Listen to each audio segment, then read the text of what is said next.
आज हम काम कर रहे हैं बच्चों के लिए, एजुकेशंस के लिए।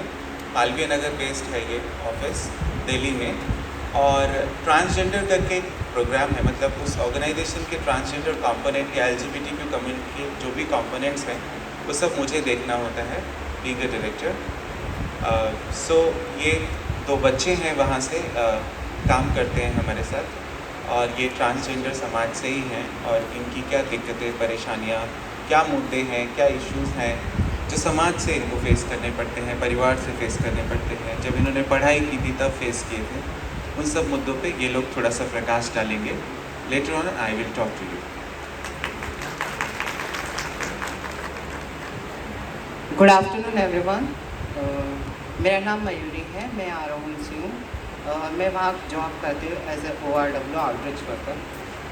एक्चुअली वहाँ में प्रॉब्लम यही होती है कि लोग हमें समझते नहीं। फर्स्ट ऑफ ऑल हम खुद को ही नहीं समझ पाते कि एक्चुअली हमारे साथ ये हो क्या रहा है, क्योंकि जैसे जैसे हम बड़े होते जाते हैं हमें कुछ प्रॉब्लम फेसेस करनी पड़ती है कि हम इस लाइन में जाए एज ए मेल लाइन या फीमेल लाइन, बट धीरे धीरे हम अपने आप को पहचानते हैं, देन हम चेंज होना स्टार्ट होते हैं। उस चेंजिंग के दौरान हमें काफ़ी प्रॉब्लम्स का सामना पड़ता है। एज अ फैमिली में हमें सपोर्ट नहीं मिलता है। बिकॉज मेरा कहने का मतलब है कि इंडिया में मोस्टली प्रॉब्लम इज़ दैट कि लोगों को पता नहीं है कि ये चीज़ है क्या। सबसे पहली बात, लोग इस चीज़ के बारे में बिल्कुल अवेयर नहीं हैं, और मोस्ट ऑफ ऑल दैट कि लोग इलिटरेट हैं। सीरियसली लोग इलिटरेट हैं। 100 में से 87% लोग बिल्कुल नहीं जानते कि ये चीज़ है क्या। उनको तो बस मिथ्स है कि जो मेरे फादर ने बताया या जो मेरे दादा ने बताया, ये लोग ऐसे ही होते हैं, ये लोगों का यही काम है, ताली बजाना है, सेक्स करना है, ये करना है, वो करना है, भीख मांगना है। बट नहीं, उससे हट के भी हम कुछ कर सकते हैं। हम जॉब भी कर सकते हैं, मैं भी कर रही हूँ, मेरे फ्रेंड भी कर रहे हैं, बाकी लोग भी करते हैं। बट वो लोग आप एज अपॉर्चुनिटी की कमी है, ज़ाहिर सी बात है ना, हमें वो चीज़ नहीं मिल पाती है। अगर मिलती भी है तो क्या कभी कभार है, शिक्षा के अभाव में हमें वो चीज़ पता ही नहीं होती कि ऐसा कुछ हमारे लिए है या नहीं है। वो चीज़ हमें काफ़ी फेसेस करनी पड़ती है। फिर पब्लिकली हमें बुली किया जाता है, अब्यूज़ किया जाता है कई बार। और कभी कभार तो ऐसा होता है कि हम कहीं ट्रैवल कर रहे होते हैं, सडनली लेडी बैठी होते हैं या फिर कोई जेंट्स बैठा होता है, हमें देख के वो लोग सीट अप करके अपना निकल जाते हैं। तो वो लोग हमें कभी कभार खलती है कि ये लोग हमारे साथ ऐसा क्यों रिएक्ट करते हैं। हम भी इंसान हैं, हमें भी मतलब फीलिंग्स है, हमें भी बुरा लग सकता है। वो चीज़ मुझे बुरी लगती है। तो मैं ये चाहती हूँ कि हम ऐसा सेंसिटाइज करें, लोगों को समझाएं इस चीज़ के बारे में कि हम कोई हवा नहीं है, हम भी इंसान हैं आपकी तरह। आप हमसे खुल के बात कर सकते हैं, ऐसी कोई बात नहीं है कि हम आप पे एंग्री हो जाएंगे या फिर आपकी कोई मतलब बेइज्जती वगैरह करेंगे, ऐसा कुछ नहीं। प्यार से अगर बात करता है तो कोई इंसान, हम प्यार से बात करते हैं। अदरवाइज़ अगर कोई इंसान मिसबिहेव करता है तो फिर ज़ाहिर सी बात है, नॉर्मल पर्सन भी होगा तो वो भी एक्शन लेगा, राइट। तो बस मुझे यही कहना था। Thank you so much. तो आपने मेरी बात सुनी, थैंक यू सो मच। नमस्कार सभी को and good afternoon. Good afternoon हो गया ना। मेरा नाम विनी है और मैं आरोहण एनजीओ में एक छोटी सी वर्क करती हूँ। मैं अपना स्कूल का एक्सपीरियंस बताती हूँ कि जब मैं स्कूल में पढ़ती थी तो लोग मुझे ना, मैं डेस्क पे बैठती तो उस डेस्क से दूर हो जाते थे। ऐसे सोचते ही कूड़ा है या गंद है, क्योंकि बिल्कुल पास में नहीं बैठते थे।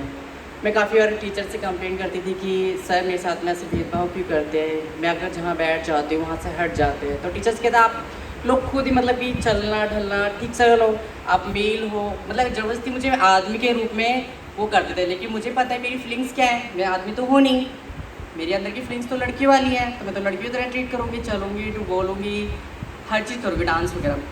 तो जब मैं लड़की की तरह ऐसी रहती थी तो स्कूल में बहुत सारे मेरे साथ क्राइसिस होते थे। अक्सर टॉयलेट में भी बहुत बार हुआ है। मैं मेल वाले स्कूल में पढ़ती थी, मतलब आफ्टरनून वाले में, तो उस टाइम बॉयज़ ही पढ़ते थे, गर्ल्स कोई नहीं थी। तो मैं बॉयज़ वाले टॉयलेट में जाती थी तो टॉयलेट में क्या करते थे, लड़के मेरे साथ में बदतमीज़ी करते थे। तो फिर मैं उसको भी झेलती थी, प्रिंसिपल के पास जाती थी, सर बोलती सर कि देखो मेरे साथ में ऐसे बदतमीज़ी कर रहे हैं। वो कहते हैं आप ठीक रहोगे तो कोई बदतमीज़ी नहीं करेगा। घर में इसलिए नहीं बोलती कि घर से भी प्रॉब्लम थी, फैमिली कोई सपोर्ट नहीं था, तो मैं अपने आप को दबा के रखती थी। जब धीरे धीरे मैं मैच्योर थोड़ी सी समझदार हुई कि मैं अलग हूँ ये वो, तो मेरी कम्युनिटी से ही बात मतलब कि अपने दोस्त बनाने लग गई, उन लोगों से दूर हो गई। फिर उसके बाद में अभी सडनली बताती हूँ अभी हमारे साथ क्या हुआ कि हम लोग कैब से आ रहे थे, तो कैब में क्या हुआ कि ना इसने बोला कि मेरी फ्रेंड ने कि तू ना कैब वाले को लड़की बन के बात कर क्योंकि अगर हम हिजड़े के उनके बन के वो कैब कैंसिल कर देगा। हमने बोला चलो ठीक है। जब उसने हमें देखा तो उसका लगा कि मैं अब उनको जाने मतलब कि अब कैसे करो, ये बदतमीज़ी करेंगे, बट लेकिन उसके वो माइंड दिमाग में था कि ये बदतमीज़ी के, बट हम लोग प्यार से। अक्सर काफ़ी बार ऐसे ही होता है कि कैब वाले जो हमें देख के या फिर कैंसिल कर देंगे या फिर बोलते हैं कि हम आपको नहीं बैठाएंगे, तो ऐसे समाज में प्लीज़ ना हो। हम लोग बदतमीज़ नहीं होते हैं, बहुत अच्छे, अगर आप हमसे अच्छे से बात करोगे हम आपसे बहुत अच्छे से बात करेंगे। जितनी रिस्पेक्ट आपको एक फ्रेंड नहीं देगा ना, उससे ज़्यादा हम आपको दे सकते हैं, लेकिन अगर रिस्पेक्ट लेके देखो तो थैंक यू सो मच। या thank you Vini and Mayuri. अच्छा, थैंक्स, सबसे पहला थैंक्स आपके कॉलेज को, रामजस कॉलेज को, जिसने ये इनिशिएटिव लिया। दूसरा थैंक्स उन बच्चों को जिन्होंने यहाँ पर थिएटर आर्ट किया था, जिसको हम थिएटर आर्ट कहते हैं स्पेशली। उसके बाद सर को, जो सर ने, ललन सर ने आज हम सबके सामने नारी के बारे में इतनी सारी बातें की। वहीं से शुरू करते हैं कि नारी सशक्तिकरण की बात शुरू हुई, नारी के बारे में बात शुरू हुई, ठीक है। तो वो ज़माना कब आएगा जब हम नर और नारी का संगम जिस शरीर में है, जिसे अर्धनारीश्वर कहते हैं, उसकी इज्जत होगी। नाम तो जोड़ दिया कि अर्धनारीश्वर है, शिव का रूप है, मगर शिव का रूप सड़क पे भीख मांगता है, बहुत अच्छा लगता है क्या हमको? हमें भी अच्छा नहीं लगता ये करना। आई एम सॉरी, मतलब मैंने ये बहुत अच्छे से रिसर्च किए हैं, मतलब बहुत सारे रिसर्च किए हैं हम लोगों ने, अलग अलग स्टडीज़, रिसर्च। तो वो रिसर्च और रिपोर्ट से पता चलता है कि वो लोग नौकरी चाहते थे बट नहीं हुई, वो लोग पढ़ाई चाहते थे बट नहीं हुई। जैसे विनी ने शेयर किया कि टॉयलेट्स में बहुत सारे क्राइसिस, डिस्क्रिमिनेशन इश्यूज़ होते हैं। लोग बोलते हैं इस टॉयलेट में मत आओ। एयरपोर्ट में बहुत सारे प्रॉब्लम्स होते हैं। There are people, those are working, well known people. आपने गौरी सावंत का नाम लिया था अभी थोड़ी देर पहले। उसके बाद हम बात करेंगे मनोबी बंदोपाध्याय, जो कि प्रिंसिपल हैं कोलकाता में। हम बात करेंगे लोकाजल की सबसे पहली जज जॉयता, वो ट्रांसजेंडर है। ऐसे बहुत सारे लोग हैं। हम अगर देखेंगे तो वक्त बदल रहा है, हम मानते हैं, मगर थोड़ा सा अगर फास्ट चलेंगे तो अच्छा होगा। मतलब हम बहुत स्लो चलते हैं, इंडिया की ये आदत है। हम बोलेंगे कि 10 बजे इवेंट है, ठीक है, तो लोग आएंगे यार 11 चलेंगे, 10 जाने का क्या फ़ायदा, लोग आएंगे ही नहीं। मतलब खुद को सबसे स्पेशल समझना है कि मैं बाद में पहुंचूं, बाकी लोग पहले चले जाएं। तो इस वजह से क्या होता है, गाड़ी छूट जाती है, हम मिस कर देते हैं 2 सेशन, हम मिस कर देते हैं थोड़ी सी मूवी, थोड़े से डिस्कशन, फ्रेंड की शुरुआत के टॉक्स जो उनकी पार्टीज़ में होने वाले, तो हम ये बहुत कुछ मिस करते हैं। सो अब बात करते हैं ट्रांस समाज की। तो आप समझते हैं ये भेदभाव कहाँ से शुरू हुआ? कोई समझता है? चलिए हम बता देते हैं। 1860 में एक कानून आया। आप पुरानी हिस्ट्री पढ़िए पहले तो।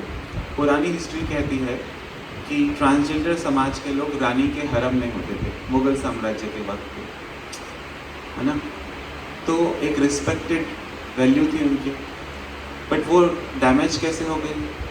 क्योंकि 1860 में एक कानून आया जिसको बोला कि ये तो धारा 377 है और समलैंगिक लोग जो है वो कानूनी अपराध करते हैं। जो लोग होमोसेक्सुअल एक्टिविटीज़ करते हैं वो कानूनी अपराध है। अब ये तो बायोलॉजिकल मेल होते हैं मोस्टली, या तो फिर बायोलॉजिकल फीमेल भी निकलते थे, या फिर हम पहले बोलते थे हर्माफ्रोडाइट, जिसको आज बोलते हैं इंटरसेक्स। एक ऐसा बच्चा जिसके जेनाइटल पार्ट मेल फीमेल दोनों जैसे दिखते हैं। तो ये सब चीज़ें होती थी। अब उसको कैटेगरी में डालते थे कि ये समलैंगिक हैं, तो उनको कानूनी अपराध करने लगे। अब कानूनी अपराध की श्रेणी में आ गए तो ऑब्वियसली आज किसी के घर में पुलिस आ जाए तो दूसरे इंसान उससे 4 दिन बात नहीं करेंगे, पता नहीं क्या हुआ था, कहीं हमारे यहाँ इन्वेस्टिगेशन ना आ जाए, हमारा नाम भी खराब हो जाएगा। ये डर है हमारे अंदर। तो ये सब भय है, डर है, ठीक है, फोबिया है। और इस फोबिया ने हमें रोका है। किस लिए? जैसे विनी ने कहा, लोग बात ही नहीं करते, लोग सुनते ही नहीं हैं। ऑनेस्टली एक बात बताइए, आप यहाँ बैठे हैं, how many of you have interacted with transgender at least for a minute? See, very limited hands, only 10%, I can calculate now, ठीक है। सो 10% लोग ही बात कर सकते हैं क्या? क्या हम सब बात नहीं कर सकते? सर ने एक बात बोली थी, उससे जुड़ा हुआ मेरे दिमाग में, उसी जहन में मेरे सवाल आ गया था, हम सब क्या हैं? आप, और कल भी मैंने ये सुना है एक्चुअली किसी से, हम सब क्या हैं?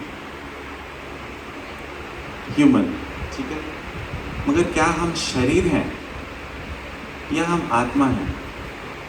हम आत्मा हैं, ठीक है, और सबकी आत्मा का कनेक्शन परमात्मा से है। तो हम सब तो एक हैं, पुरुष हो या महिला हो, क्या फ़र्क पड़ता है? ट्रांसजेंडर हो, क्या फ़र्क पड़ता है? हम सब एक आत्मा हैं। और आत्मा को अगर रिस्पेक्ट नहीं दे रही है, तो कहीं ना कहीं हम इस समाज में, कहते हैं ना कि मोह माया में फंसे हुए हैं। तो हम इस मोह माया में फंसे हुए हैं actually. How many of you know transgender? Last recent जो जनगणना, सेंसस बोलते हैं, जो 2011 में हुआ था, कितने हैं? How many of you know? मुझे जानना नहीं है कि कितने हैं, आप बताओ, बट कितने हैं आप जानते हैं क्या? सी, आई कैन सी, एक भी हाथ नहीं उठा, ठीक है। तो मैं आपकी जानकारी के लिए बता दूं, 4,87,000 रिसेंट जो सेंसस था, रिसेंट बहुत पुराना हो गया है, सरकार को उस पर काम करना चाहिए, मगर उसके हिसाब से 4,87,000, ठीक है। तो आप ये समझिए कि 4,87,000 लोग जो हैं, उसमें से 70% लोग इलिटरेट हैं, एजुकेटेड नहीं हैं, मतलब या तो फिर वही 4th 5th क्लास तक पढ़े हैं। क्यों? क्योंकि जब हम पढ़ते हैं तो स्कूल कॉलेजेस में बहुत सारे डिस्क्रिमिनेशन होते हैं।